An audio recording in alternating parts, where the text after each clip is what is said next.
क्या आपने कभी सोचा कि आप जो दुनिया में इतना सब कुछ देख पा रहे हैं, ये जीवन आया कहाँ से? कभी आपके मन में सवाल तो आया होगा, हम शुरू से ही ऐसे थे या ये हमें वरदान में मिला? इसका जवाब है नहीं। जीवन आपके लिए ही नहीं, इस पूरी गैलेक्सी का एक रहस्य है। ये इंसान आज जो इतनी तरक्की अपने बुद्धि क्षमता से कर पा रहा है, ये खरबों करोड़ों सालों का विकास है। लेकिन सवाल ये भी उठता है कि ये जो जीवन है कहीं बाहर से आया या फिर ये पृथ्वी पर ही पनपा, और इतना सब कुछ हुआ कैसे? दोस्तों, सवाल तो बहुत से हैं और इनसे जुड़े हैं ऐसे कई छुपे हुए रहस्य। तो वीडियो को अंत तक जरूर देखना, और आप अगर नए हैं तो चैनल को सब्सक्राइब कर ले। वीडियो शुरू करते हैं।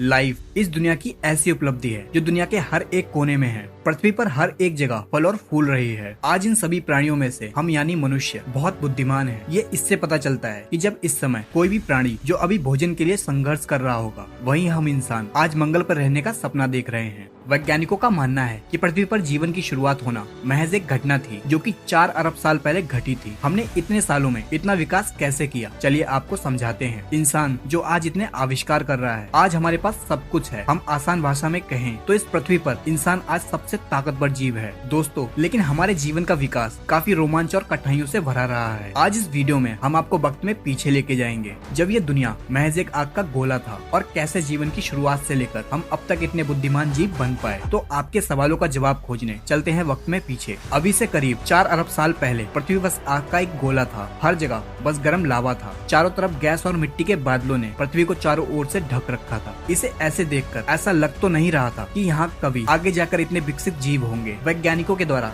इस समय पृथ्वी पर जीवन के बीज का जन्म हुआ। अब ये जीवन आया कहाँ से? इसका जवाब तो अभी वैज्ञानिक के पास नहीं है। कुछ वैज्ञानिक मानते हैं कि जीवन किसी उल्का पिंड के साथ कहीं गैलेक्सी से आया था, और कुछ मानते हैं कि जीवन पृथ्वी पर पानी में अलग अलग रसायनों के मिलने से अपने आप ही पैदा हुआ था। लेकिन थ्योरीज की माने तो इस जीवन के बीज ने पृथ्वी के पानी में सिंगल सेल के रूप में जन्म लिया था, और हमारी माइथोलॉजी के अनुसार सबसे पहला बीज पानी में ही हुआ था। ये सिंगल सेल ही हमारा पूर्वज है, और उस समय पृथ्वी पर जीवन का सबसे पहला बीज इस सेल में डीएनए के रूप में कोड और जानकारियां थी। इस सेल में जीन्स इस जानकारी को बाहर भेज सकते थे। लगभग 50 करोड़ साल तक जीवन इन्हीं सेल्स में बना रहा। अभी से करीब 3.5 अरब साल पहले इस सेल ने खुद के जैसे हुबहू दिखने वाले सेल बनाना शुरू कर दिया और खुद की ढेर सारी कॉपी बना डाली। ये एक अनोखी घटना थी। सेल्स के कॉपी बनाने से जीवन बस विकास की ओर बढ़ने लगा था। ये सेल एक नए जीन्स और जानकारी को बनाने लगे थे। अगर ये सेल्स ऐसा ना करते तो जीवन कभी शुरू ही नहीं होता। 2 अरब साल तक ऐसा ही चलता रहा। पुराने सेल्स नए सेल्स को बना रहे थे, जिससे उनकी इन्फॉर्मेशन नए सेल्स के जीन्स में और ज्यादा डेवलप हो रही थी। फिर एक बार एक घटना घटी जब सेल्स ने आपस में जुड़कर एक नए सेल्स का निर्माण करना शुरू कर दिया, जिससे उन दोनों के जीन्स की इन्फॉर्मेशन कंबाइंड होके अपने ही जैसे परफेक्ट सेल बनाने लगे। जिन सेल्स में अब एक नहीं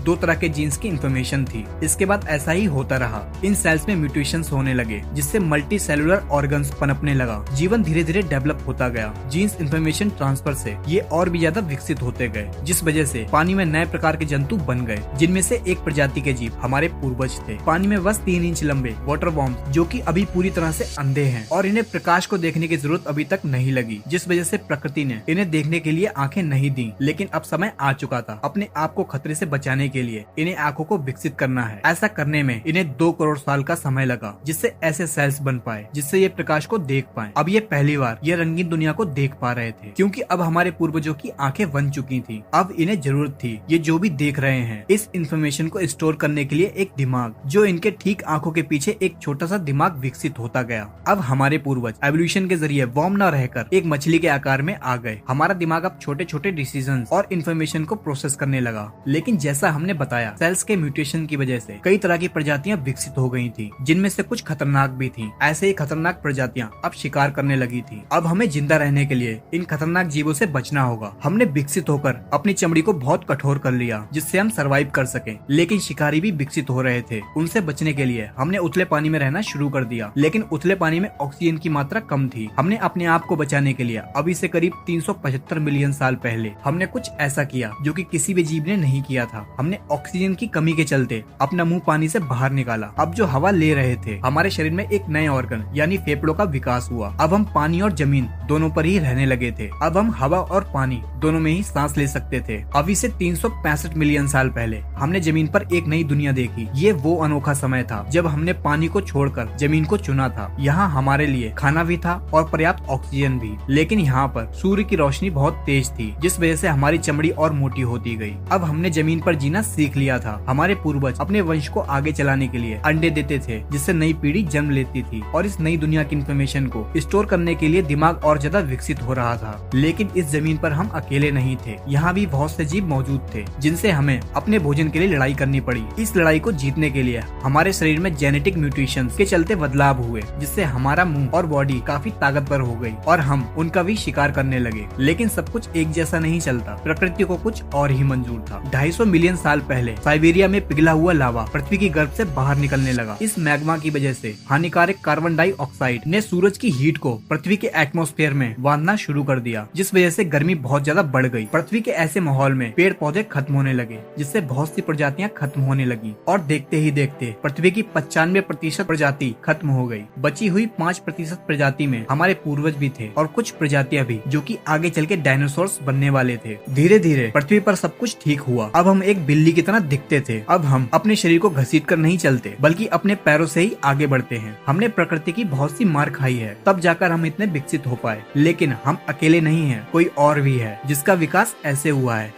कि उसकी अब इस धरती पर हुकूमत चलती है। ये है डायनासोर। अब इनका ही जमाना है। अब अगर हमें इस धरती पर जिंदा रहना है तो हमें इनसे बचना होगा। डायनासोर्स का विकास हमारे मुकाबले बहुत ही तेजी से हुआ, जिस वजह से ये बहुत ही बड़े और खूंखार हैं। इनसे बचने के लिए हमें कुछ ऐसा करना था जिससे हम इनके शिकार ना बन पाए, जिस वजह से हमारा साइज और ज्यादा छोटा होता गया। हम एक छछूंदर की तरह दिखने लगे। अब हम जमीन के अंदर बिल बनाकर रहने लगे। हमारे शरीर पर घने बाल थे, तो जब भी हमें सर्दी लगती तो हमारे बाल खड़े हो जाते, जिससे हवा हमारे बाल में ही कैद हो जाती, जो इंसुलेशन का काम करती थी और हमें ठंड से बचाती थी। आपने ये देखा होगा कि ठंड लगने पर हमारे रोंगटे आज भी खड़े हो जाते हैं, हालांकि अब हमें जरूरत नहीं पड़ती। इसी वजह से आज हमारी बॉडी में बाल कम होते जा रहे हैं। खैर, उस टाइम पे हमें काफी चौकन्ना रहना पड़ता था। उनके देखने से पहले हमें रिएक्ट करने की जरूरत थी, जिस वजह से हमारी इंद्रियां और ज्यादा तेज होती गयी। हमारे देखने, सुनने, सूंघने और महसूस करने की क्षमता बहुत ज्यादा बढ़ गई थी। हमारा दिमाग भी और ज्यादा बढ़ रहा था, क्योंकि हमें जल्दी फैसले लेने की जरूरत थी। दोस्तों, हम इंसानों के लिए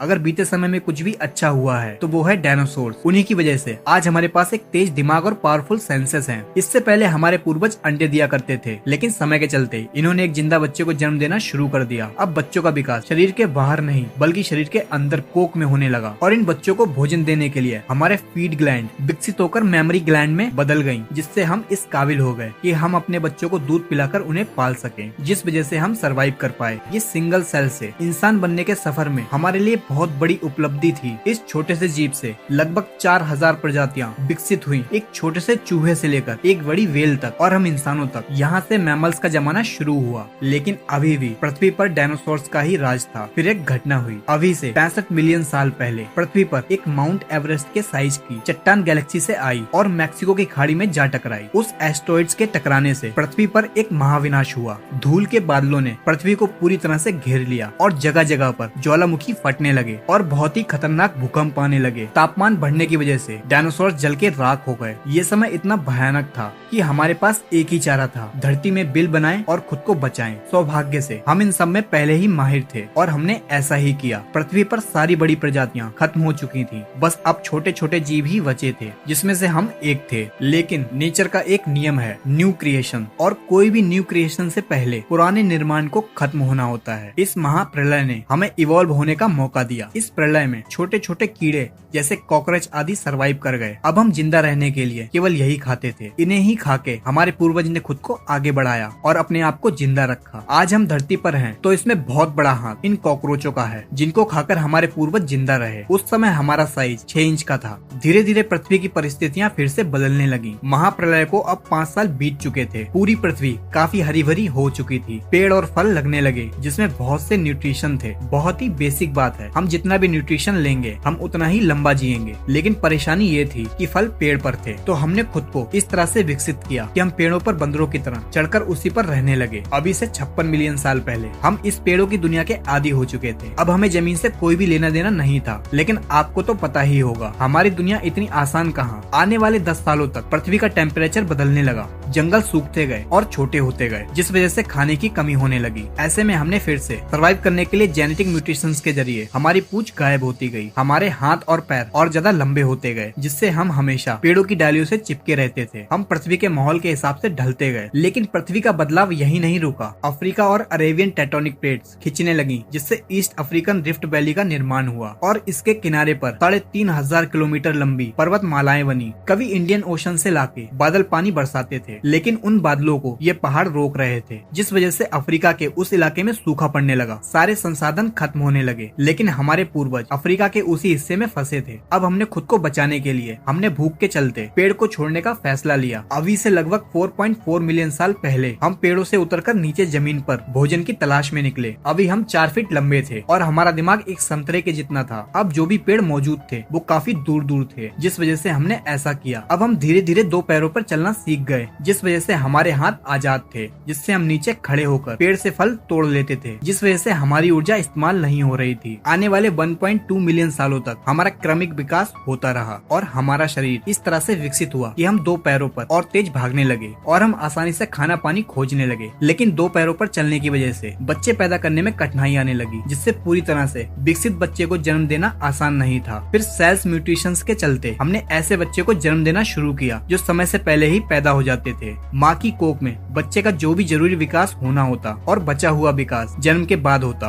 आपने देखा ही होगा, हम इंसान एक ऐसी प्रजाति हैं जिनके बच्चे जन्म लेने के बाद भी कमजोर होते हैं, जिनको अपने पैरों पे चलने में महीनों लग जाते हैं और माँ को अपने बच्चों को सालों तक दूध पिलाकर पालना पड़ता है। लेकिन आप देखेंगे तो जानवरों में ऐसा नहीं होता, उनका बच्चा जन्म लेते ही चलने लगता है। अभी से 3.2 मिलियन साल पहले हम अपने 2 पैरों पे ही चलते थे, लेकिन हमें जंगली जानवरों से बहुत ज्यादा खतरा था और हम जंगली जानवरों से तेज भी नहीं भाग सकते थे। लेकिन हम अपनी बुद्धि के दम पर उनसे बच तो सकते ही थे। हम लगातार बुद्धि का इस्तेमाल करके लगातार बचते रहे और समय के साथ हमारा दिमाग और ज्यादा बड़ा होता गया। अभी से 2.3 मिलियन साल पहले हमारा दिमाग पहले से 2 गुना हो गया था और पहले हम होमो हैबिलिस थे, जिन्हें हैंडीमैन भी कहा जाता था, क्योंकि इन्होंने ही सबसे पहले पत्थर के हथियार बनाए थे, जिनका उपयोग हम अपने शिकार करने के लिए करते थे। ऐसा हमने अपनी दिमागी क्षमता से ही किया था। ये तो बस एक शुरुआत थी, अभी तो हमारे द्वारा बहुत कुछ बनाया जाना बाकी था। समय के साथ इन पत्थर के हथियारों को इस्तेमाल करते गए, उतना ही पत्थर को पकड़ने के लिए हमारा अंगूठा विकसित होता गया, जिससे हमारी पकड़ मजबूत हो जाए। और आज भी जीवन में अंगूठे का बहुत उपयोग है। अब बिना अंगूठे के कोई भी काम नहीं कर सकते, मानो हम अधूरे ही हैं। क्रमिक विकास चलता रहा और आज से 1.8 मिलियन साल पहले हम होमो इरेक्टर बने। अब हम हंटर बन चुके थे। हम खुद ही शिकार करते थे। हम साथ मिलकर शिकार करते हैं और साथ मिलकर ही खाते हैं। फिर एक दिन आसमान में बिजली की वजह से जंगल में आग लगी, जिसमें कई जीव मारे गए, लेकिन ये आग हमें ठंड से बचा रही थी। और जो जीव आग में जल के मरे थे, हमने पहली बार पका हुआ मांस खाया, जो कि हमें बड़ा ही अच्छा लगा, जो कि पचाने में भी आसान था और चबाने में भी। हमने आग को जलाना सीखा। ये खोज हमारी दुनिया को बदलने वाली थी, क्योंकि प्रकृति की शक्ति अब हमारे पास थी। आग हमें दूसरे जानवरों से सुरक्षित रखती थी और हमें ठंड से भी बचाती थी। और सबसे खास, हम पका हुआ मांस खाने लगे, जिससे हमें ना तो पचाने में ऊर्जा लगानी पड़ती और ना ही चबाने में। ये सारी शरीर की ऊर्जा अब हमारे दिमाग को और ज्यादा बड़ा और होशियार बना रही थी। लेकिन अभी भी हम एक दूसरे से कम्युनिकेट नहीं कर पा रहे थे, जिस वजह से एक दूसरे को समझ पाना मुश्किल था। लेकिन सेल्स म्यूटेशंस ने हमारी जरूरत के हिसाब से गले के मसल्स को बदल दिया, जिससे हम तरह तरह की आवाजें निकालने लगे। अब हम बोलकर एक दूसरे को कम्युनिकेट कर सकते थे। अभी से 4 अरब साल से सिंगल सेल से सर्वाइवल की जंग लड़ते हुए विकास क्रम से सबसे आगे आकर इस पृथ्वी का सबसे बुद्धिमान जीव हम बन पाए। हम मनुष्य, हमने पशुओं को पालना सीखा, खेती करना सीखा, हजारों आविष्कार किए, चांद पर पहुँचे, मंगल पर जाने की तैयारी कर रहे हैं। हम यही नहीं रुक रहे। आप रोज एक नई आधुनिक टेक्नोलॉजी की नई खोज सुनते ही होंगे। इतना सब कुछ हमने 4 अरब सालों में सीख पाया है और अभी भी सफर जारी है। लेकिन क्या हमने कभी ये सोचा, जिस धरती या पृथ्वी पर हम रहते हैं, ये कैसे इस लायक बन पाई कि जीवन को पाल सके? अगर आप ये जानना चाहते हैं तो कमेंट सेक्शन में जरूर लिखें और चैनल को सब्सक्राइब कर लें। और आपको वीडियो अच्छी लगी हो तो लाइक करें।